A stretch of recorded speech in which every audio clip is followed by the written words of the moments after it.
It is, how does a program survive with a 1 or 2 man perfusion group doing ECMO? That's tough. Good luck. Yes, absolutely. So Joe tasked me with this, and it's actually quite difficult because I've always been part of a great team.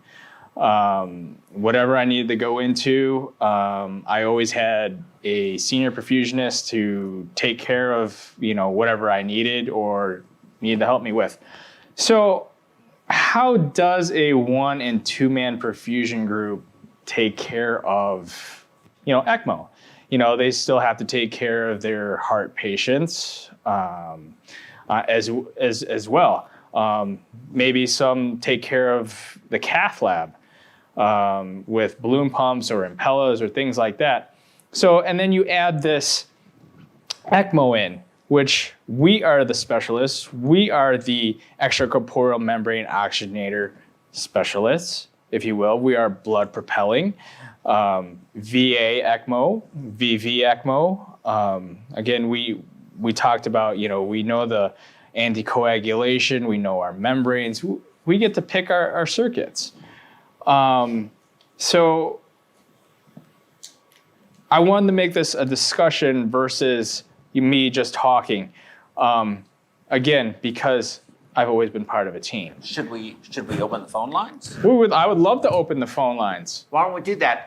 For all of you out there in web world, we're going to go ahead and open the phone lines now. I think Roger's going to put that notification up with the telephone number. So if you'd like to call in, please feel free to call in. And I've got the trusty phone right here. Yeah. It'll take about a minute for everybody out there to That's hear fine. We talked about that ECMO specialist and, the penchant for it to be the perfusionist. And I understand that. That's our expertise. That's what we went to school for. That's what we train for. That's what we do. That's our primary goal, is to provide extracorporeal membrane oxygenation, right? And we do it in heart surgery. So we also talked about the ICU nurse. To me, it's all about the education. We talked about it, is 2 days enough to become that ECMO specialist? I say no, but it is a necessary thing. We can't cover, this 1 and 2 man perfusion group can't cover these whole things. I mean, I've talked to 1 and 2 man perfusion groups, and they say, well, that happens once in every blue moon. I send it to my major hospital. I'm a community hospital. I'm going to send it to the hospitals that do take care of the ECMOs. The big center. And that's the standard answer. But that's not the answer we're looking for. How do the single and 2 man perfusion groups take care of it? Well, I don't think they can. They can't. That's really personally, they can't. And that's why there's an, in fact, Patrick's beginning of his conversation, of his presentation, was that there are services. There's ProCirca, there's ECMO Advantage, there's several different transport companies that exist. There's, of course, more Herman Life Flight, and you go and do that. There's what you were doing, Suzanne, over in at Emory. And I think this is commonplace. But I had a question for you. And come on now, start calling. You should have got the number by now. Anybody? I got a couple things to say too as well. Chris, call us. But let me ask all of you this: how many ECMOs did you do during your training as a perfusionist? I'm going to start with Chris. I did plenty. Because if we weren't in the OR, in that rare occasion where they were slow for some reason, we were back in ICU. Okay, so you did a lot. You had a lot of training in ECMO. I did nothing until I worked 20 years later for Houston Extracorporeal Technologies. Really? So you had 0 ECMO training in your training. Yeah, but you went to Rush, right? Where did you go? You went to Rush, okay. How many? You were THI. How many? I was THI, but believe it or not, it wasn't the popular thing to do. It was. I think I maybe saw 1. We saw 1. I mean, it was 2000. But of course, right. I mean, and I recognize that ECMO. And Suzanne, let me ask you: where did you go to school? I went to The Ohio State. the Ohio State. How about the no more Ohio State University School of Perfusion? Okay. And I went 20 years ago, and I mean, I don't recall actually a class or even a lecture on ECMO. Maybe an hour or two lecture on ECMO, but I did not see any at all when I was out on my clinical rotations, and basically up until the last 6 years. Mm-hmm. So well, let me see. Being an adult. Yeah. So really done. None. Right. During that time. You're with us. So here's the thing. Now I had none either, but that's because it hadn't really. I trained. You can say it hadn't been invented yet. I trained before ECMO. Okay. Right. No, we actually did it with a dual colabo. It was pretty. Bubble and oxygenators. It was no. It was a membrane. Okay. It was a membrane. It was very frightening because it was. But I don't want to get into that. Belabor that point. But I had none either. But I think that two things stick out in my mind. One is I think that the ECMO circuit essentially is a mini version of what we do all of the time. So the transition from a technical perspective from perfusion in the OR to ECMO is very easy. I think the management of the patient on ECMO is vastly different. This is my opinion, my observations. What say you all? Suzanne, why don't you go first? I agree. I think the management is completely different. Heparin management, volume management, CRRT, of course, comes into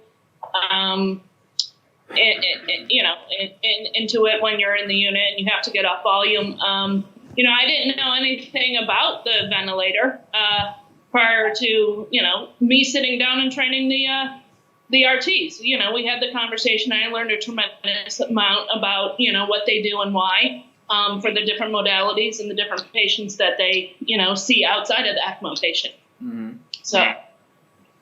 Well, luckily for me, I've had the training of both. Also a respiratory therapist. So coming into perfusion, I just, that was my stepping stone. However, I do think she is right. So, you got to look at it, again, from perspective. As a perfusionist, we run heart-lung bypass in the OR. That's us. Anesthesia and the doctors, those guys are in charge, yes, but during the case, what do we do? Who manages, anticoagulation? We do. Who manages volume? We do. Now, we may say we need blood or we need crystalloid. Sometimes some programs let you do it, some don't. But at the end of the day, in the OR, it's you managing it. If it's a good program and they respect you, and it's a true team, correct. They're going to at least listen to your rationale. Now, they may disagree with you and make a different decision, but it is a collaborative effort. Right, but it's such a short time that they're okay with that. Now you move that circuit to the ICU, and in my opinion, to have an authentic, great program, you need to have all teams on board. I mean, you need to have hemopath on there just to manage your anticoagulation and blood product utilization. You need to have pulmonary just to manage your vent settings. Everybody on board. Infectious disease, that's something people take for granted, but a lot of times when that's on board, no matter what you're doing, is it going to help you if they don't get that resolved? So to be a legitimate program for the best for the patient, when you're in the ICU, you need everybody on board. You may have one person steering it because it may be surgical versus pulmonary, but everybody has to be on board. Looks like you have to say something. In the unit, you have to have orders for everything. Correct. You have to have orders to give 500 cc's of crystalloid. It's not like that in the OR. No, absolutely not. Yeah. And on top of that, it's easier to give it in the OR, especially in the adult population. Everything is somewhat generic settings. Any of us that are perfusionists, we're all experienced with that. I need some volume's low, let me add some. You go on pump, bypass, whatever you want to call it, generic settings, as long as you're maintaining pressure. Now you translate that to the pediatric population. Any of my PD guys listening, they know what's the first thing you do? You prime your circuit to match your patient. So there is no big shift of anything when you go on bypass. So that also carries over to the ICU. There are no generic settings in ICU. We may be generic as we're doing CPR, putting it in at 3 o'clock in the morning, but once we do that, we're talking blood gas, coags, the whole panel to match and do whatever we can for the patient immediately. And all teams are on board immediately around the clock. And so to go back to what you were saying, can one or two man team answer that? Or run that? Absolutely not. They can put somebody on ECMO because we know how to do that. Right. Even as just a perfusionist who doesn't do ECMO, you can put somebody on ECMO. However, you can't manage that. If you can't have somebody available 24 hours a day, 7 days a week, then you can't manage the program. Go ahead. Oh, no, go ahead. No, Joe. you go ahead. Please. No, I mean, I totally agree with that. I mean, that's what we train for. That's what we do. That's our domain. I mean, we're not here to give that up. I mean, I as a clinician with a good conscience, I want to be there. I need to be there, but can I physically be there? No, you're right. That's the question. And maybe education for that ICU nurse or someone who has that critical thinking skill level, not to say that, RTs don't have it, that ICU nurse, that's her domain. She's not coming into my OR and saying like, hey, no, you shouldn't give that, 200 of crystalloid. And I feel that, hey, you should really turn down that neosynephrine or that fentanyl. That's not my domain. That's her or his domain. Correct. So that's my feeling on it. But I think it should be more of a collaborative discussion. But yes. Don't you think? No, absolutely. I agree. Do But it's you not think even an issue we of can that. maybe turn those Right. pressures down, especially when they're at, Sure. Right. when Because they're what at happens lethal when you have high levels. pressure? Now your flows are impeded or so forth. The Right. minute Or you you're- put a esmolol on and now their ejection is slowed down, now you're able to flow better. Or your Yes. guts There's a lot not of being limiting perfused. factors, but Right. going back, it's really even just from a mechanical standpoint. If you can't have somebody there 24, even if you have a specialist there, you still need a perfusionist. Even the study Right. that you did, you still had a perfusionist available immediately, correct?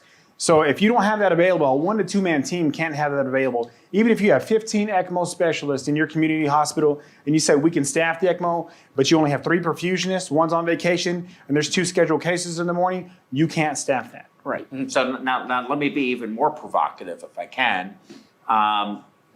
Is it going to end up being, since you just made the comment, I don't want to give that up, are we going to have to give something up to keep something? Because in the 1 or 2 man programs, even with an outside service coming in and watching that patient, how many, what are they going to do if you don't have, like you said, hemopathology, you don't have pulmonology, you don't have infectious disease that really know what's going on? So who's going to get a handle on this? I don't think a 1 or 2 man program, I don't even think a 4 man program should be managing ECMO except in an emergency situation to stabilize them and they need to go someplace else. I do frankly believe in centralization. Absolutely. However, let's just go backwards. Let's go in the Wayback Machine. I just showed you a paper that was done, which was it was a credible paper that low volume accounts had actually, or low volume programs, I should say, had lower mortality than did the higher volume programs. Now, again, don't really understand why that was, but the data was the data. And I know it can be explained in a lot of different ways, but still, I believe in centralization. I don't think really small community programs should be managing these, but Memorial is technically, and where we're at in the Woodlands, is technically a community program. Now it's a level 2 trauma center now, so things have changed, but you've got St. Luke's and you have Methodist, right? They're all within that same area. It's becoming the next medical center. It's going to be the medical center of the Woodlands. And we don't do nearly as many ECMOs at any one of those places as you do, even combined, but yet I think we do enough to have very high proficiency, be really good at what we do, and we have these collaborative kinds of relationships. If you're in dreary, Erie, Pennsylvania, that may not be the case. So should it really even, we got to be able to put the patient on just to save their life, but should that program be allowed, and who's going to make that decision, be allowed to keep that patient because they want to keep the patient, just because of whatever the reason may be, pride, being a cowboy, whatever you want to call it. Is that really the right thing to do? And who's going to make those decisions? Who's controlling this? Right. I have a question. Go ahead. For you, Joe, because you know more about the reimbursement on ECMO. Yes. If a community hospital were to put somebody on ECMO, say post, cardiogenic shock, Yes. they put the patient on ECMO, they collect the fee. Well, if What you're- happens if they transfer the patient? What happens to that fee is my question. Yeah, I mean, those are really good questions. So reimbursement is a very complex thing, and I am not a reimbursement expert. I want to make sure we're clear on that. But if you come in and you're having heart surgery, 4-vessel CABG, and you have post-cardiotomy and you cannot be weaned from bypass, and they put the patient on ECMO, then you go to DRG, it's 003. And the reimbursement for that right now, depending on where you're from, where you live, there's variability in the CMS reimbursement. But in some locations, it's around $147,000 plus or minus, with some variability to that. But you lose the DRG for the heart surgery. Okay. You don't get both. Right. Now, it's broken down into, I believe it's 28 units, with the first day being 2 units. And if there's a requirement to keep the patient a certain period of time, I'm not exactly sure how long that is, but if you ship the patient within a window of time, you keep the 2-unit initiation, because you did spend the money and the resources and the equipment and the disposables and all the things that go along with that. And then when you transfer the patient, the receiving agency starts from day one again. They get 2 units and they just start from like scratch. Yeah. But there's a window in which that has to happen. It can't happen at day 28 or day 26. There's a financial incentive to put patients on ECMO in remote areas and then move them a few days later to an ECMO center.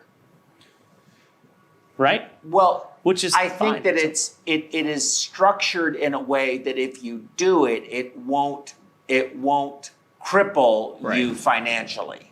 Is it financially rewarding to just do that and not have an actual ECMO program where you have those patients which you lose money on and those patients that you earn money on? No, I would say not.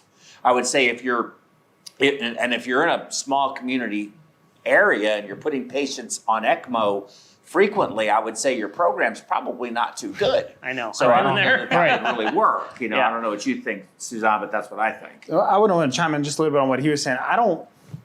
When you say it out loud, you're like, oh yeah, we'll put them on and then we'll transfer them. You got to remember, you're putting somebody on and they still got to be accepted somewhere, even if you're the same hospital system, Memorial Herman Woodlands versus the medical center. Because you can say, oh man, we're going to put them on 2 days. We just made $146,000. Now we send them out. Because what's going to happen is you're going to call that physician. You're going to tell him the patient's comorbidities and what's going on. He's going to say, no, we can't accept the patient. Now your community hospital is stuck with that bill. Mm-hmm. So I don't foresee them doing that. If anything, at best, there's always exceptions, especially in the OR. But if you got a sick patient that's going to crap out sooner than later, you're going to make that phone call to the big center and say, listen, we got a guy that this is him. We're considering ECMO. And then they're going to say, you know what? Yeah, go ahead and put him on. And then you get him and then stabilize, and then we're going to transfer him in.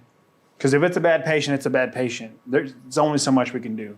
And, these guys go in there, and they're very good at what they do. The first thing they're thinking of when they say, we want to put them on ECMO is, well, what's the end outcome? If it's a cancer patient, if it's a 93 years old patient that needs a new heart or new lungs that will not ever be listed, you're not going to put them on. So there's a lot of limitations, a lot of thought process that goes through. Okay, I need to remind everybody to subscribe. I was just told I have to remind everybody to hit subscribe on the YouTube. So there's 18. I want to see 18 subscriptions right now. And I'm going to call Kim back. Kim called, but now she's not calling us. So that could be that she got called in to do a case. I mean, who knows what's happened. So I'm going to place a call. This has never happened. Yeah. Well, you know what? This is First time for everything. First time for everything. First time for Absolutely. everything. We're on the edge here. We live on the edge, right on the edge. We're just ready to Right. fall off the cliff Yeah. at any given moment. And why is it not happening, Roger? What's going on? It's not ringing.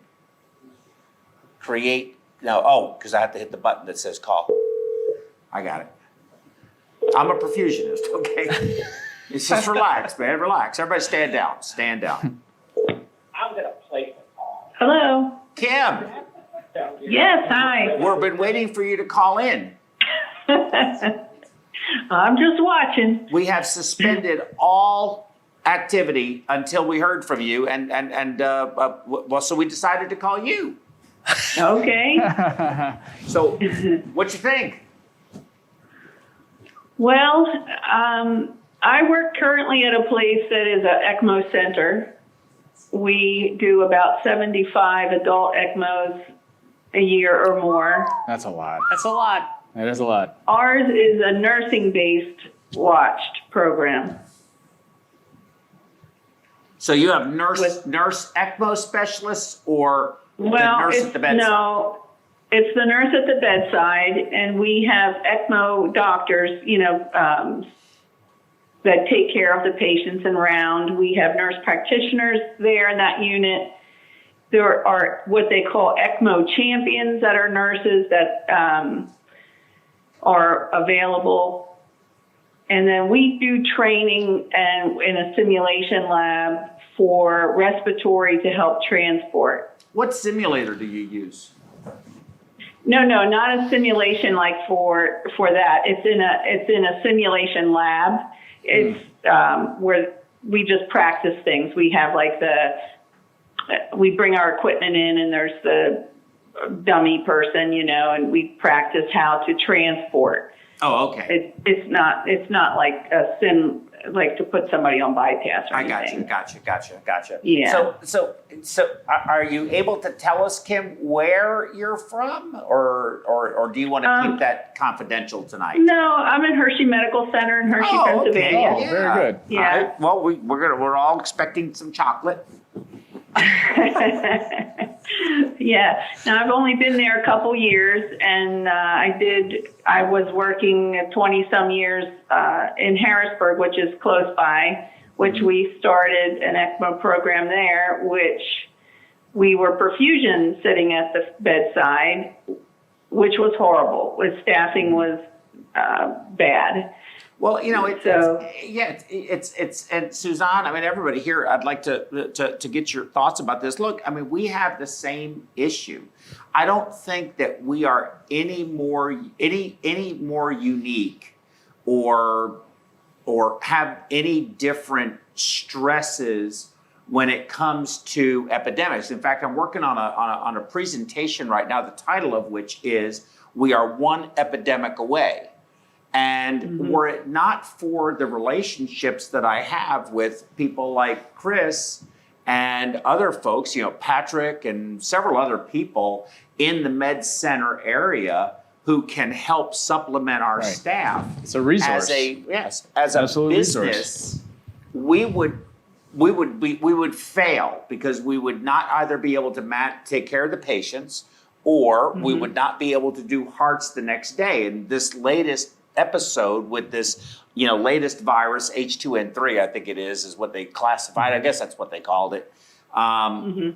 We were basically one patient away. Well, and Suzanne had the experience of actually not being able to do surgery. Yeah, we were because one patient away. everybody. They called us for ECMO, and I was talking with our manager, and she told me, she said, "Joe, if we put this in, we do not have enough people to work tomorrow." I mean, that was where, and they ended up not putting the ECMO in, which, but I mean, that's cutting it awfully tight. But then that ended, and now I'm sitting here with, we have an abundance of staff right now. It's really good for the staff. They're very happy. They're getting a break. They're getting a breather. It's the yin and the yang.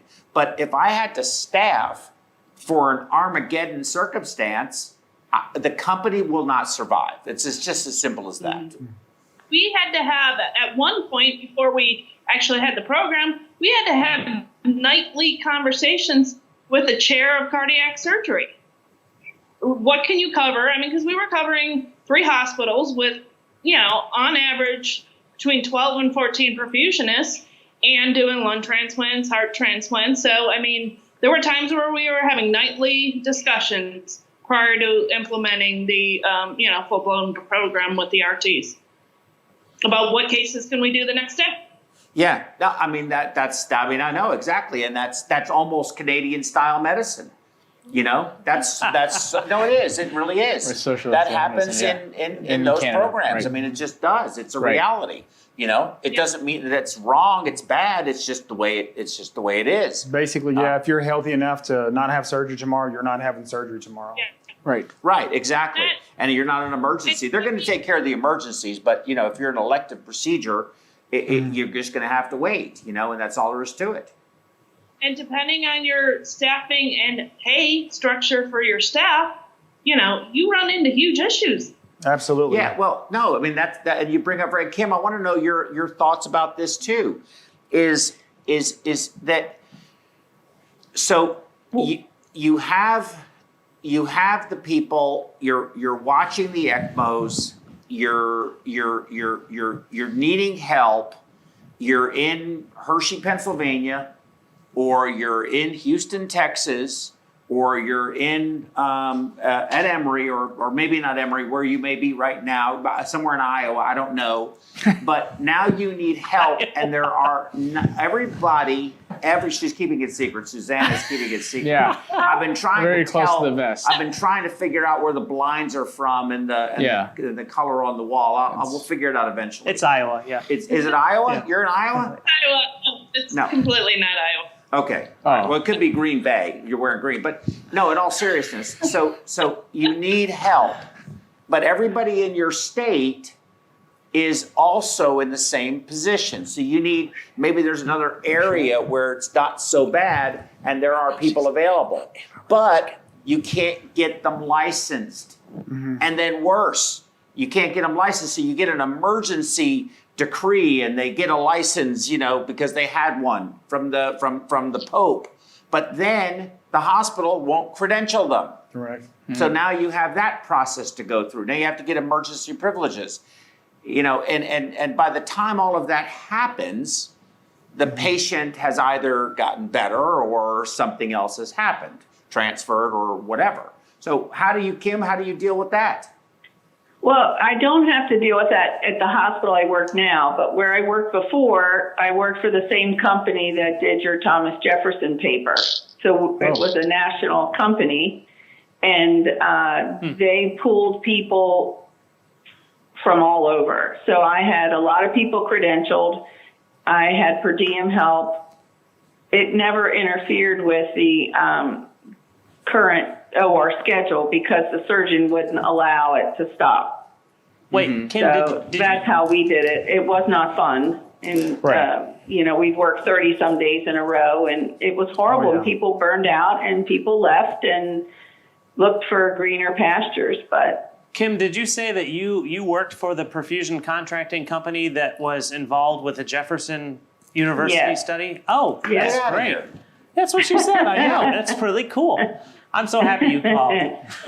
Or we called you. They would Yeah, we pull called us you. to Philadelphia, and when things got short there, we would get pulled to Philly or, that's how they do it. They have people. Oh, I know who you from, worked for now. I don't know who you worked for. Philly. Joe I know. does. You went to HUP, didn't you? No, I didn't go to HUP, but I didn't have to go there. I was in Press? Temple. Oh, at Temple. It was the same Yeah. group. It was the same group. Same group, yeah, Yes, I same know group. It was. Yeah. So, Yeah. I used to work. I was at HUP. Oh, were you? Okay. Yes, I was from 1983 to 1983 to 1986. I was at Okay. HUP. Yeah, Okay. that was an experience. So did you know? Yes. Paul, did you know Paul Adonisio? Dr. Nesia? No. Adonisio. No, you didn't know him. No. No. It might be. It's probably before your time, Kim. Well, I've been around a long time too. I've heard that a lot. So Yeah. okay, so we have another question. Okay, this question is from Vicky, who is a CRNA in Alexandria, Louisiana. She says, why do they require a master's degree to run the heart-lung machine, but a small certification course for a mini heart-lung machine. So I'm really not sure, Vicki, in this case, they don't require a master. I think a bachelor's is the... I'm just bachelor's. Yes. Huh? Most programs are masters now. Most are. Okay, most are now. Yeah. But there are a lot of perfusionists today that are Right. practicing that are doing it with a bachelor's. And some less. Yes. Yes. So that are still left. Right. Older people like me. OJT. Yeah. OJT, but they Yeah. still pass the boards. Exactly. But Sears, they got it from Sears, so that was good. Yeah. But I passed the boards exactly 3 times. All right. So the question is, let's start with Suzanne. Suzanne, why do we need at least a bachelor's and now today a master's, but yet a person can run it with just a certification course? But I don't, Vicki, I think the concern is that it's a nurse, so she's going to have at least an associate's degree in nursing, but have an RN. She's going to have that license. And respiratory therapy, are they a bachelor's? Oh no, it's still you can still have an associate degree for RN or RT. To answer Vicky's question, I think you got to remember they're not requiring a bachelor's or a master's degree to run ECMO. They're requiring that to be a perfusionist. So these people that are running the ECMO or watching these specialists that are at the bedside, they're not going to the OR running the heart-lung bypass. And so that's kind of where the breakdown is. You know, a perfusionist can do it all in regards to heart-lung bypass, ECMO, transport, etc. And these other guys, like the study that she did, the program where she's at where nursing does it, they're at the bedside and that's it. I mean, they're doing their specialty, but they're at the bedside. But Chris, so that's she's the difference. calling it a mini heart-lung machine, the ECMO. It is, but you got to remember, they're not inserting it. They're not taking it out. They're only managing it. Mm-hmm. And so, again, they're not requiring the degree to manage it. They're requiring the degree to be a perfusionist to do all the things. Kim, is that your experience in program also, where you are inserting it? You're putting it in. You're doing the first several hours. You're available on call, but the nurses are watching it, and then you're also there for the final phases of the weaning process, or is it something different? Well, it's a little different. We're there for insertion, but there are the nurse practitioners that could do it without, they can do it if we're not available because there's ECMO specialist doctors there. Oh. And we do not stay with it anytime. We are on call if they need us, but we don't sit any shifts or anything with it. So the physicians that you're saying are special ECMO trained, where are they getting that special ECMO training? The one is there now. It came from Germany. Okay. And trained there. There's 3 or 4 of them that are there. That they, there's somebody in house or around all the time. So there's always a physician in house. So that's good. Because where I worked before, we would be sitting bedside and there wasn't even a cardiac PA in house. We were the only ones sitting. Kim, I have a question for you. Earlier you said that you basically you would get staffing if you couldn't cover, so you didn't interrupt your surgical schedule. Now, when you say you got staffing, I'm sure it was perfusion, but was it ECMO experienced perfusionist or is it just a perfusionist? That's a good question. Well, I would say most of them had experience, yes, because they came from other, fairly close hospitals because they had to be credentialed at ours. So they were within a 100-mile radius, they would come. But did you hear how many ECMOs they were doing? Mm-hmm. The reason that was a very wise business decision. Mm-hmm. Right. They could do it because they could afford to do it given the volume, the sheer volume of ECMO that they were doing. Mm-hmm. So I mean that's what you're describing is a really, really, really robust program. And the other thing is, well, that's not here. That's not where my current job is. Yeah, no, the previous where you one. were. Where I worked before, where I was before, we did like a dozen a year. Mm-hmm. So it wasn't as big as where I am now. This is definitely bigger. This is a VAD center. It's a transplant center where I'm at now. So they get a lot of things shipped in as well. Mm-hmm, the other question is, the other was the local, community hospitals, the 3 of them that were there. So the other question I had for you is, whenever you said they covered it, or you had a lot of turnover and people were burnt out, was there incentive offered to watch these, or was it just expected as your part of your salary? No, they paid extra for shift. Okay. And it's just like the Philadelphia market. They got paid extra to go there. Because what Like we're if I running, wanted to make extra money, I could go there for the sign weekend. up. Okay. Because what we run into with a lot of these programs, and I've experienced it personally, is that you have these nursing-based programs, or let's just call them ECMO specialist programs, where at the end of the day, perfusion is still in charge of it, but not monitoring, not bedside, and you lose all your revenue from that. It goes to nursing services. So not only do you not have any incentive to want to go watch that, you don't get anything for it, nor does your department get anything for it. But that's poor structuring. I don't necessarily think it has to be that way. I think it can be a win-win situation. Now, what it will affect is perhaps the number of people that you have on staff. No one's wants to lose their job, but you may not grow your staff. So you may not lose a position, but you're not going to add a position. And I think that the insertion portion of it, I think that the initial stabilization of it, I think that the rounds part of it, I think that the call out for troubleshooting part of it, I think that all of those things can be a source of both revenue for the organization and we'll call it bonus pay, if you will, for the clinician that goes and does it. But I'll tell you this, and of the people that I know, and I used to pride myself on being the hardest working guy around.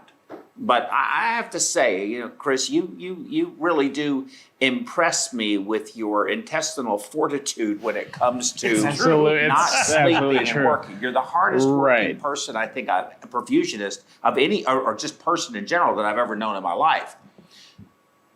But you can't do that forever. No. It will end. Okay. Correct. I mean, you're 22, Right. And, and you're already gray, and you've got the little, bags under your eyes. You need the Plexiderm. That's it. But so you can't do it forever. And so life and our profession is a marathon. And I think that we have to figure out a way to do this where our quality of life is balanced to the amount of money that we're making. And I don't necessarily think it is an unwise thought to say, what else can we add to our toolbox that can bring us additional revenue without having to be up for 36 hours, 42 hours, 48 hours, managing these patients at the bedside. I think that's working hard, not necessarily working smart. I mean, and just to throw some stuff out there in the little bit of time we have left, there's angiovac procedures. Right. There's CRRT. Kim, you mentioned it. I know that you mentioned it as well, Suzanne. I believe the patient goes on ECMO, they should be on CRRT immediately.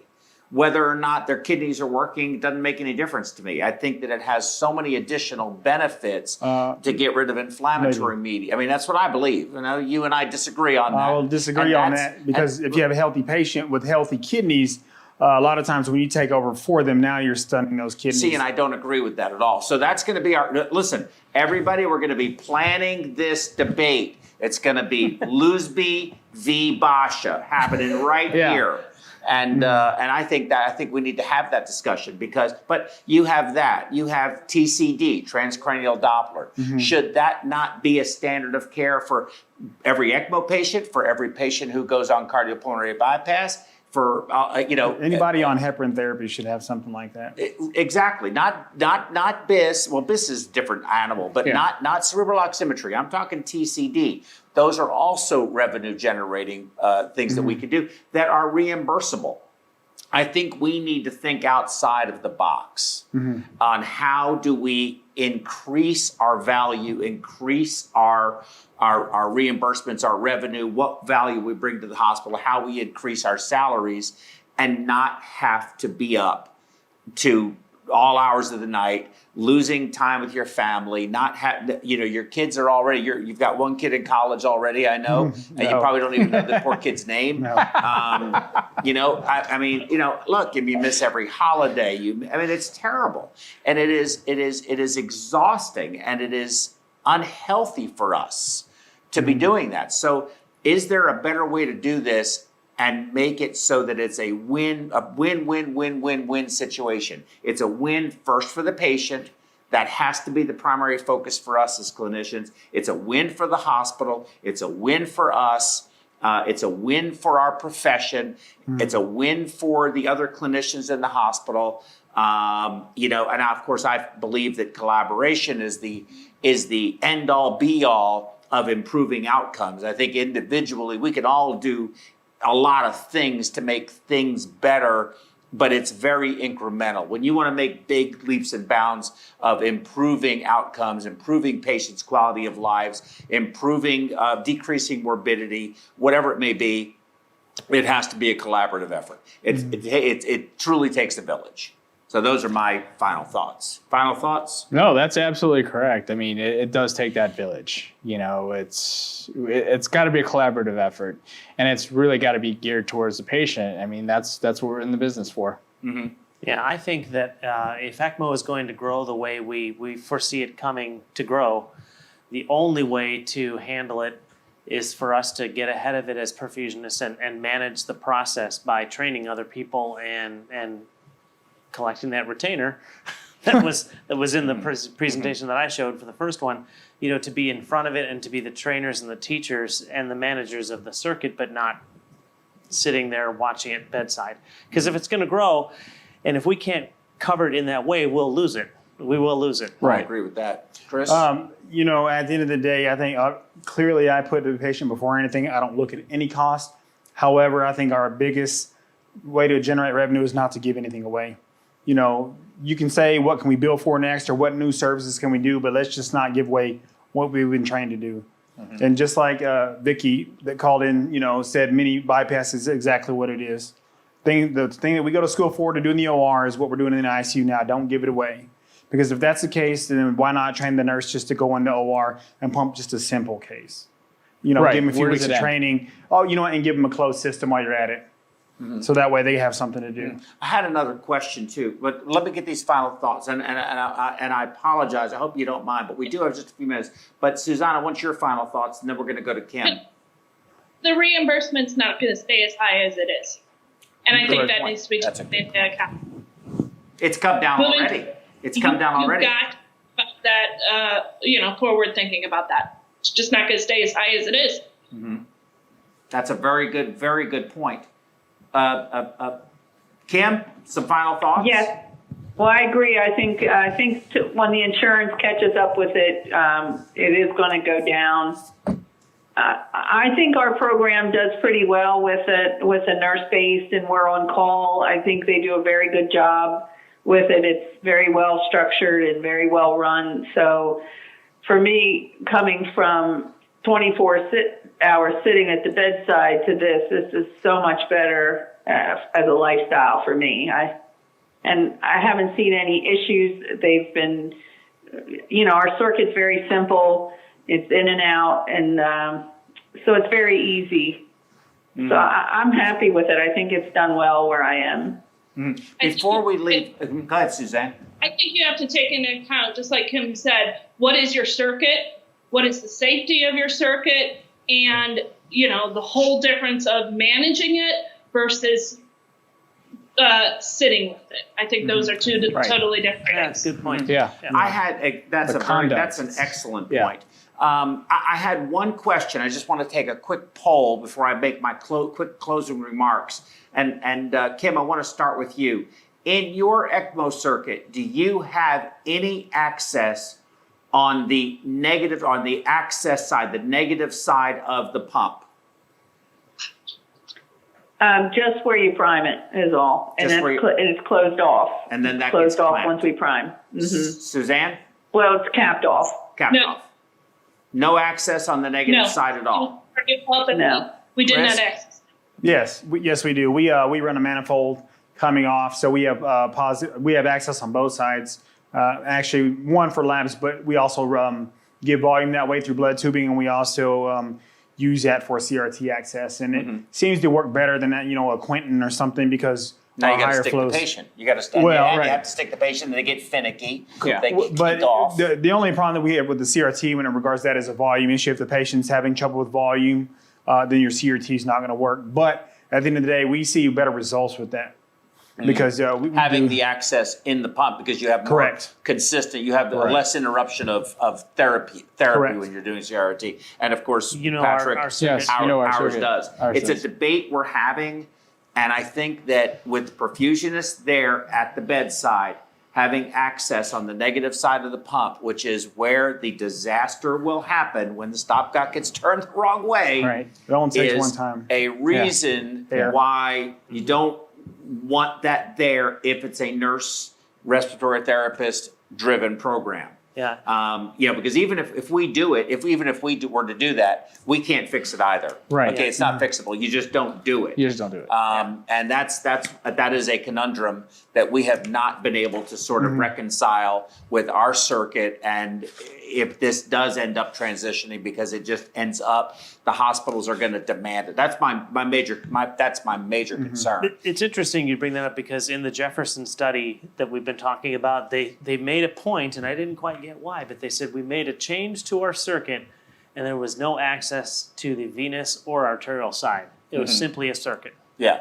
And a lot, well, the Simply cardio in- help is made that way. There's no access. You have to cut it in. Yeah, we do. We cut ours in. We get our pump pack The- pre-assembled, then we still cut it in before we set it up and prime it. Right, the old cardiac, what's it called? Cardiac assist. It's called something else. Now, what do I keep wanting?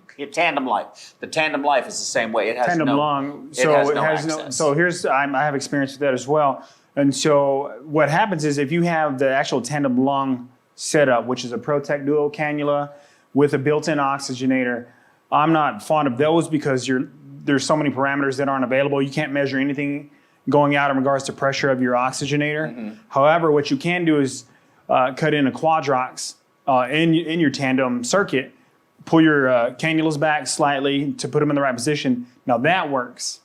But again, when you do these things like this, is it ECMO? Does it work? Absolutely. But the way we like to monitor and give the patient the best of our abilities, we want to know what's going on with that. Because it may be oxygenating, but it also may be throwing clots or getting ready to clot off. And if you don't know how to change that at 3 o'clock in the morning, there's a problem. Right. Because a lot of these patients, and she has experience, I know this, when they have no reserve, they have no reserve, especially in your lung patients. And so when you're not oxygenated, that saturation is going to drop immediately, and that's it. You don't get a second chance. So I'm not saying that, again, those RTs, nurses, doctors, anybody can't change these and be skilled at it. But if they're not used to doing that, then that's where you're going to run into That's a an problem. inherent danger. That's a very good point. Well, unfortunately, all good. Now, Kim, don't hang up. But all good things must come to an end. I'm going to have to give my quick closing remarks. So, Kim, I wanted to first tell you thank you so much for accepting my telephone call today. Since you You're weren't welcome. calling us, I decided to call you. Suzanne, thank you for taking time out of your evening to spend time with us and give us your experience. I think it was extremely worthwhile from both you and Kim from a remote